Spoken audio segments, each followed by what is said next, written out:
Come on, let's get up on it. What's for dinner? Do you say chicken? Can you even begin to imagine how many homes from Perth to Pennsylvania are having chicken tonight? No doubt millions and millions. Chicken has been one of the most popular foods in the world for the last 4,000 years, since 2500 BC.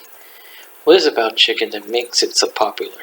Well, first of all, it's available at every market all over the world. If you've been in some of those colorful markets in Europe or Mexico, you had seen those chickens hanging upside down in rows like this. It's kind of a bit shocking that we're used to seeing our chicken lying quietly beneath sensible plastic wrap.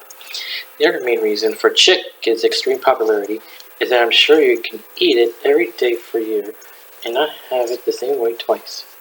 Another meat can be cooked in so many interesting ways. It works with all sorts of different seasonings and cooking methods. It can be baked, barbecued, grilled, poached, roasted, simmered, steamed, and stewed.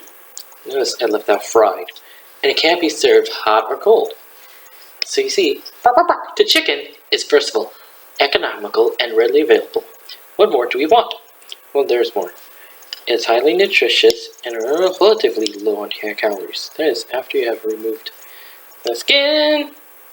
Leaving the skin on while you are roasting or broiling chicken will keep it more moist. That is especially important when you're cooking the breast, as it can easily dry out. Just to be sure, you block the chicken thoroughly with a paper towel after you remove the skin to get rid of any excess fat that might be clinging to it. Now personally, I like to remove the skin completely before cooking any chicken. That way, when I add seasoning, they stick to the part of the chicken I'm going to eat, not to the skin, which I'm going to remove. Also, when I look at chicken skin like this, I'm not in the least bit tempted. I mean, look at it. This is totally gross. Just a big blob of yucky fat. Ha ha ha! But look at it now. Look at this.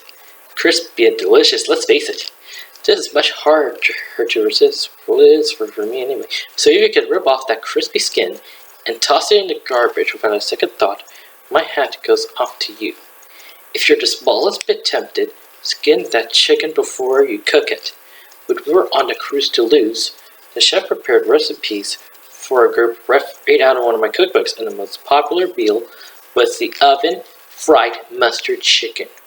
You never miss the skin when you bite into this because it is so crunchy and delicious. Want to learn how to make it? Well, first of all, I want to preheat the oven to 350 degrees. Now, in a small bowl, you need to combine 1.5 tablespoons of Dijon mustard, 1 tablespoon of lemon juice, 3 large cloves of garlic finely minced, 1/2 teaspoon of crumbled dry rosemary, and some freshly ground pepper. You just mix all that up. Now we're using 6 small chicken thighs for this recipe, and they say more juicy and moist than breasts. Or you can use breasts if you prefer, the wash they don't overcooked. Now, in a sealable plastic bag, combine 3 cups of bran flakes and 6 tablespoons of grated Parmesan cheese. Seal the bag and crush the bran flakes with a rolling pin or bottle or a fist. Next, you're going to cook the chicken in the mustard mixture and dip them and place them in the bag and shake so that it coats all the crumbs go all over her when you shook it. Then cook a baking dish with nonstick spray and arrange the chicken pieces in a single layer. Sprinkle any extra crumbs over the top. Now cover the dish with foil and bake for 20 minutes. Then take the foil off and cook for another 20 minutes.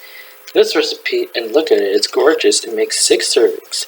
So if this is more than you need, just freeze the extra servings individually. Then reheat as you need it. And I suggest you use your toaster oven, not the microwave for reheating, if you want the coating to stay crunchy. Do you know how to tell when chicken is done? If you poke it with a fork or skewer, the juices that run out should be clear. If they're not, leave it in and cook it a bit longer. Now one of these chicken thighs will cost you 1 bread card and 3 meat cards. Hope you enjoyed. Try it for the family. They'll love it. Bon appetit. Damn.